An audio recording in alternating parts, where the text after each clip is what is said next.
Hey, welcome back. We're back to car maintenance. My 4Runner that I've been driving, the transmission's not working well, so I'm going to try and change out the fluid today and see if that helps it. Getting under here, I do have leaking going on. The fill plug up there is also pretty dark, and so I've gone ahead and pulled the fill plug off, and then the lower plug.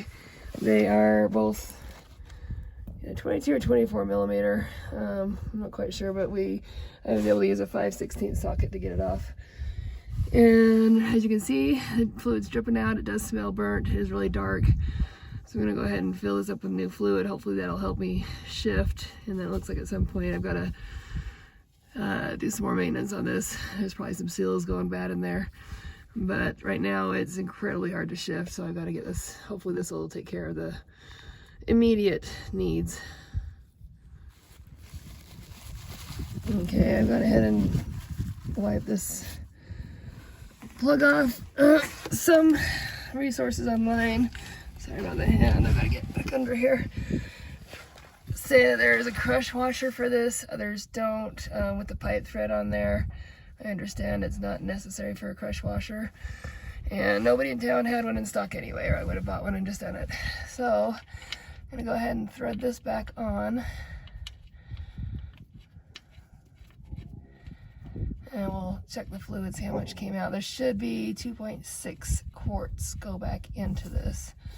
I did check the levels on this before we drove up to Utah in August, and the fill level was fine then. I'm just hoping it's been, I don't want to hope that it's leaking, but at this point I do hope it's leaking because I don't want to have to replace the transmission yet. I'd rather do that in the summer than the winter. So this, again, there should be, I think it's 0.23 something torque on it. I do have a torque wrench, but I'm just not gonna, I'll probably get that out in a minute. Just for now, I'm gonna get this snugged down with my ginormous socket here.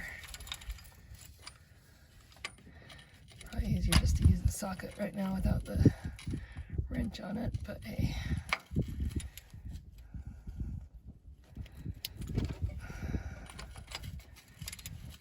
And it probably wouldn't hurt me to move the pan of fluid so I don't accidentally drop the wrench in it. Because knowing me and my luck, I would do just that. But I was undoing that too. We need to tighten. Well, there's a hole under here. There's a pit in the ground. That's why I drove it right here. If you want to take the fluid out under the front here, you can see how much is in there.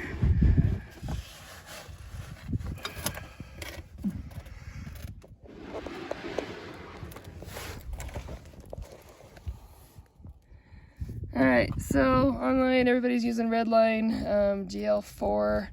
Again, nobody in town had Redline, but this Valvoline is supposed to be the same synthetic. Owner's manual says GL4 or GL5, but everybody online I'm reading about are all saying keep with the GL4 for this year and this transmission. So I got 3 or 4 quarts here. I'm gonna go ahead and top her off. All right, here's the fluid I got out of there. I haven't measured it to see how much is in there, but it does smell burnt and it's pretty dark. So obviously it's time to get it replaced. All right, I also saw a guy online say that he was able to fill it from the top. So I'm gonna pull this off and see if that's a possibility or not, just to make less of a mess. So we shall see. Well, not a normal, I don't normally see this view, so it's interesting to, and I've got, looks like it's leaking all over the place, honestly. He was replacing, the guy I'm talking about was replacing the bushings down here, which I tried to buy as well, but nobody in town had those either.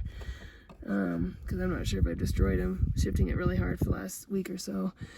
So he's taking this apart, that's why he's doing it from the top. I don't know if I want to do that. So I'm going to maybe try and find our gear loop pump and do it from the bottom.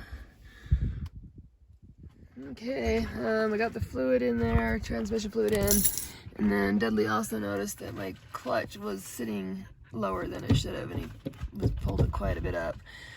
Everything's smoothly shifting now. It's working great now. The fluid definitely need to be changed, but I think we might have a master cylinder going out on the clutch, which is a relatively easy fix. So I'm going to drive a few days, see how it works, and then we'll replace that if necessary. So one more day of getting something accomplished on the homestead. We do still have fencing to tie up, but I've been working on this all day, and it's going to be rainy the next few days. So we'll get back to that when we do get back to it. For now, I think I'll end this one. This will be a short video, but one more car problem taken care of. Hopefully I don't have any more soon, but I'm sure I will. So exciting. Thanks for watching.